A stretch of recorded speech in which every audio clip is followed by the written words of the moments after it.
Jake, can you hear me? Yeah, I can hear you just great. How, Can you hear how, me? I'm good. How are you? It's really nice to meet you. Nice to meet you as well. See, for our viewers at home, you are live now. I told you we pop people in, we Bye. go off the cuff. So our listeners are like, oh great, we're moving around, we're chugging along. No, 100%, 100%. I love it. No, I appreciate it. You got it, man. It's really nice to meet you. Thanks so much for like taking the time early in the morning to talk about SmileZone, your work, your career. Uh, I would love to learn a little bit more about like what is the Smile Zone? Why start it? Where did it come from? Like, what's this story? So yeah, it started because I actually ended up retiring last year. And right when I retired, the day I actually retired, I threw my last bullpen and I was actually supposed to go to Mexico in 2 days. I threw my last bullpen before I was supposed to go, and I was just like, you know what? Like I'm done. So I went to my PT after that just to kind of do my recovery stuff. And he's like one of my good friends. And I was going to tell him that, I was retired. And he had another client in there at the time. And then the client was like, oh, well, if you're retiring, like, what are you going to do next? I was like, well, enjoy my retirement. That was going to be my first thought. But he ended up asking, he's like, why don't you mentor kids? And I was like, well, I've been mentoring guys like, my whole last, 10 years of my career pretty much playing as long as I did. But he's like, yeah, like, I mean, like high school or college kids. I was like, well, I haven't thought about it yet since I just finished. And so that got my brain churning. And I ended up starting, the beginnings of the Smile Zone, which was ultimately the curriculum that it is ultimately.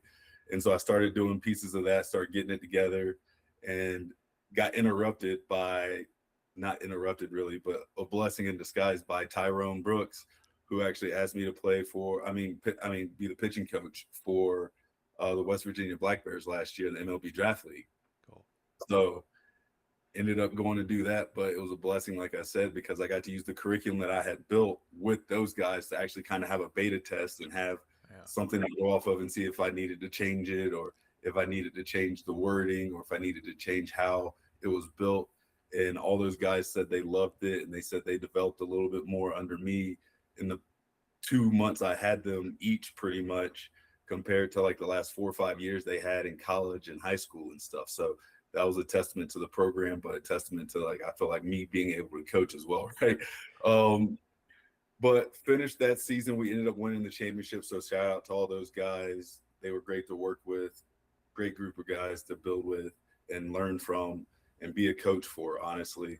And went back to trying to figure out what's the best way to create the Smile Zone and create this curriculum, since I knew it worked.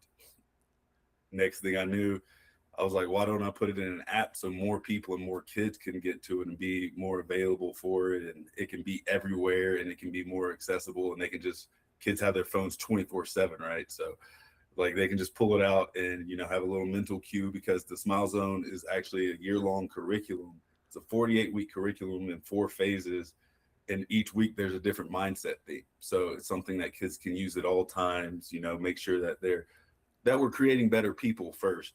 So ultimately create the app, and then have just, for the past, 9 months pretty much has been my baby, pretty much just trying to figure it out. How can I make it better? What can we change on it? How can we tinker with it? What can we add to it? What can we, give the kids and the parents mainly to help their kids be better, to then go out and perform better on the field as well. Yeah. Much of what we talk about at Open Athletes, with the athletes that we help inside of our cohorts, with the daily live show that we have every single day, it's about what can an athlete learn from their career to help set them up for success after their career, whether or not they get a job, right? We know this, like athletes are sought after in the workplace, but building something, the idea to actually use your career, your opportunity in the window as leverage to build something else. Your major league career was a very long time. Congratulations on that. The first question I have for you is, and I ask a lot of my friends this that I have the opportunity to like connect with and have this like conversation with, is when did you know that your mind or your body was like, I want to take a step outside of focusing on my career every single day? And it could have been early on. It could have been like year 4. You're like, man, I love this other stuff and I get to be a baseball player and do these other things. But for you, was it 15 years of baseball, and then you're like, my shoulder's a little tight. Okay, like what's next? And play another couple years? Well, my dad's always been a big proponent of like making sure I have a solid foundation Mm-hmm. outside of the field anyway. And I think that's what helped me last as long in the game as I did, really, is just trying to have a good foundation. But as far as not playing baseball, I never thought about it until, probably 3-4 years ago. And then it was more, okay, not how can I help other people, but what else can I be invested in? What other things can I do to make sure what I'm doing now can sustain me, to figure out what I wanted to do next? Because I knew there was going to be a transition phase. And I wanted to use that transition phase as something I could find the love to do again as much as I did baseball, right? Because I feel like if we take our minds off of our sports, especially if you're trying to be great at it, right? If you have your mind somewhere else, even if you try to compartmentalize it, there's always that chance that it's going to be in the back of your mind and it's going to take away from your performance. So I tried to make sure, like, if baseball is what I'm doing and I had an opportunity to do it, it's all about baseball during the off season. Okay, what can I create, do, to further like find my creative outlets, but still make sure that I'm getting baseball in first because that's my main goal. But then like it really started hitting, I think, once I turned like 35. 34, 35, I was like an older guy. Like I've been up and down. Injuries have been a little part of it. And I had some investments and stuff like that, but just trying to figure out what I want to do next. And then I think after my year in 2023 with the Blue Jays, I had such a great year, even though, off the field, there's some stuff with my son being born early and things of that nature that was kind of hectic. But I had such a good year. I figured that I was going to go into 2024 with an opportunity to have a big league deal, or at least have, some stability or something. And I didn't hear from anybody really. So that made me be like, okay, well, if I'm going to be done, I'm going to end on a high note, right? I'm going to end on a great season. And so I started thinking about what can I do next. I started talking to some business guys, and I ended up finding a mentor named Matt Zapala and talked to him for a little bit. And he's like, okay, what do you want to do? And I was like, I don't know yet. Like, I'm trying to figure that out. Like, I want to ultimately be creative and tell my story, but I'm trying to figure out the best way to do that because I don't really like talking about myself, right? I think as baseball players, we're one of the sports that we keep a little bit more low key than most of us, right? So we don't like talking about ourselves. So I was like, I don't really know what to do. And he's like, well, you should write a book. And I was like, well, I don't want to write a biography yet because I was like, what if I do end up playing again? I don't want to write about baseball and then I go play again. Now I got to start adding more stuff to it, even though that could have been cool. But I was like, I'd rather just wait till it's completely done. I can tell the full story. He's like, well, what do other people know you for and what are you good at? And I was like, well, people know me for being happy and being positive and smiling. And I ended up authoring a book.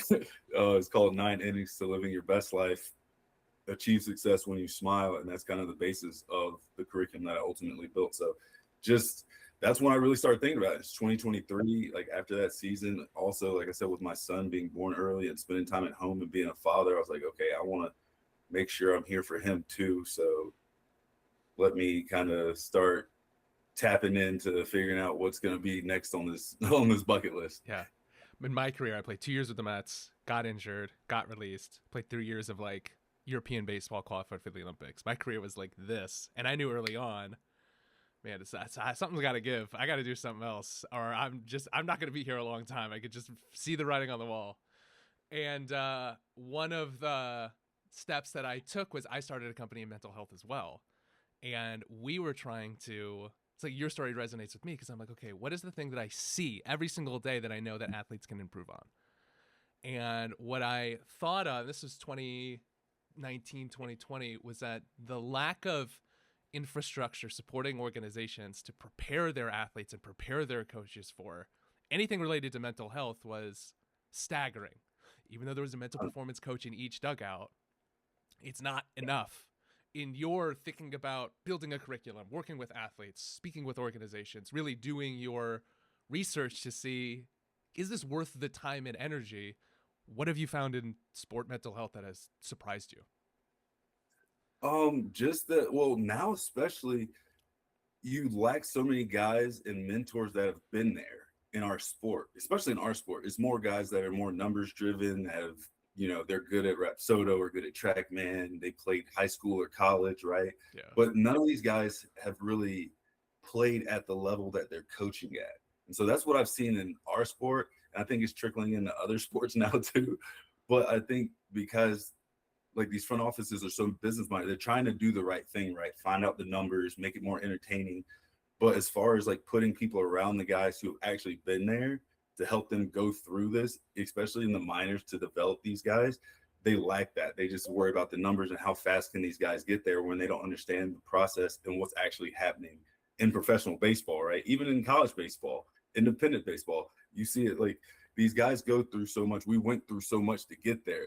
And when you get there, you want to be able to handle it. And a lot of these guys, I feel like you see their numbers drop off unless they do ultimately have guys around them, a support system around them that are mentors that have been there before, have ways to contact them and get them through those times.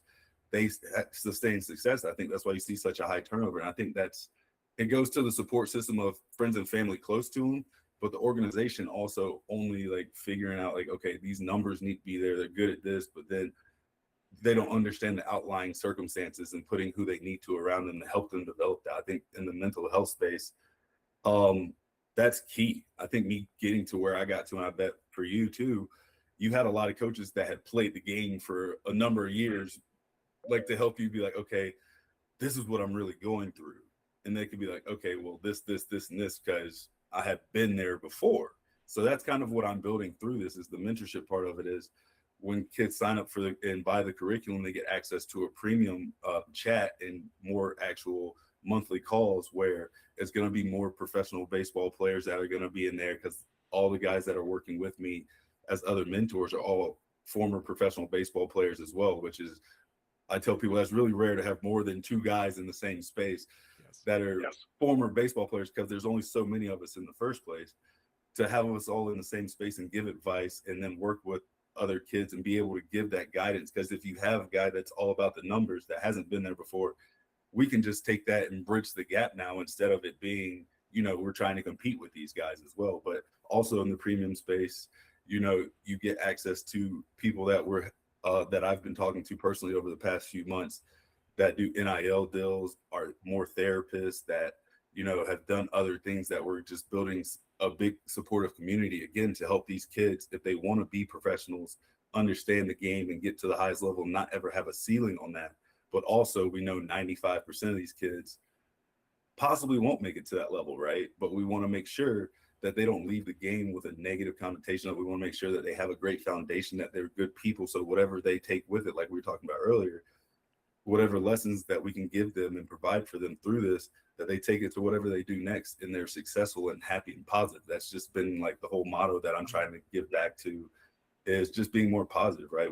There's too much negativity, I feel like, going on in the world today that we need to build more positive people, and it's harder to be positive. So if you have people around you that can kind of help start that snowball, then I think you can be more successful and more positive yourself. What is something you learned in your career that you would want to share with a younger Jay Jackson that would have helped him year 3 or even prior to like getting into the league? Like, what is it that you look back now and say, man, I wish I knew this? Or in my view, I was like, okay, I got to how far I knew my body and ultimately my mind can take me. And I think I maxed out. I think I knew everything. I think not knew everything, but I think I got to where I could ultimately get to. Is there anything that you look back on your career, you're like, man, I wish I told my younger self that? I think I tell myself this all the time, and I started doing it later in life because I had a moment in my life that kind of changed everything for me with it, was just to enjoy every moment of it. Because we get there and we let the politics and all the other stuff and the behind the scenes stuff, right, get to us, and it ends up making us real negative. And so we forget why we're actually playing the game again. And so for me, it was just like, okay, enjoy the game, enjoy the moment, because then whatever else happens, you can live with. And so I started being able to do that. And it was just being able to take everything more positive. But I think that's what ended up happening is I was able to do that. And I had more guys and more success on the places I've been. I had a lot of success early in the career anyway, but I started letting, again, the politics and negativity and different stuff, affect who I ultimately was. And so that changed who I was. And I tell myself just to continue trying to be yourself, because you'll lose yourself in it a lot of times just because of everything that's going on. And like I said, when you have things that, like I said, coaches that are in front offices, not to discredit any of them, because I see some of them are trying to change and be better with it. But when you have them all worried about the numbers and the entertainment and the bottom lines, then you lose that focus, right? Like, because kids can just start worrying about the numbers and not worrying about why they played the game. And that's when I think you see baseball being where it's at right now, where guys are hitting 220 and 230 and making, $100 million and stuff, right? And that's no credit, there's no disservice to them. But back in the day, like, guys were still hitting 300, pitchers were still having good ERAs. And it was because they were playing the right type of baseball. Because if you put yourself in the right situations, your numbers obviously get better. And I think that we've lost that kind of sense because of, again, the people that are supporting us and around us and developing us, instead of, you know, kind of worrying about the game and enjoying it and just doing the right things. That's right. This has been a tremendous amount of fun. See, 15 minutes. I told you, we pop in and pop out. Where can people find you? I'm on Instagram on Jaxland58, JAXLAND58. I'm actually going to be starting my YouTube channel soon, with some different stuff and some different interviews and kind of the trips that I've taken over the past bit with just different things, because I've been to Taiwan twice and Egypt once for baseball. So it's been cool. It's been fun. I've been asked to go different places, but then also with my camps coming up, different lessons and stuff like that, which you'll be able to find me on there. And then also my personal website at therealjjackson.com, where you can find information with a free weekly newsletter. You can find information about the camps that I'll be having. There's also a mindset quiz, and it leads you to also the SmileZone, which is smilezone.app, which has the curriculum that we're selling. And the curriculum is going to be $497 for the year, which I say gives you access to, premium content of just different baseball players, different coaches, different people, 2 monthly calls, one for parents, one for players as well.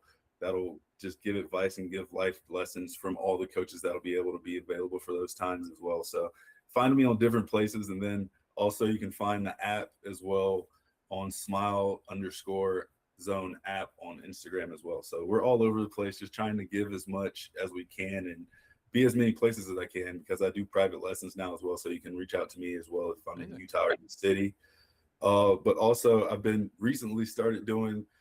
helping guys do camps. So every Friday we'll have like a Q&A mental session, fireside chat type of thing. And then Saturday, Sunday, I'll help them with their own camps as well. So I've been reaching out to guys, and if anybody wants to invite me to do that, I'm always available to, like I said, just give back as many ways as I can to be of service as much as I can to the next generation, the next group of people, not only kids, to just, like I said, try to be as positive as we can, right? That's the ultimate goal. Bro, it's amazing. You're staying busy. I love it. No, I'm there's a lot here for us long term. I would love to stay in touch with you. The mental health space for athletes is one that really interests me.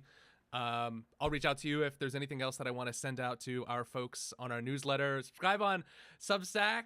There's 6,500 out there who have, and it's been a really fun whirlwind so far. And so Open Athlete, this is the reason why we do this, is because our audience needs to learn that there are more Jay Jacksons, and you are going to make a huge impression with the folks that we have in our community. So thank you so much.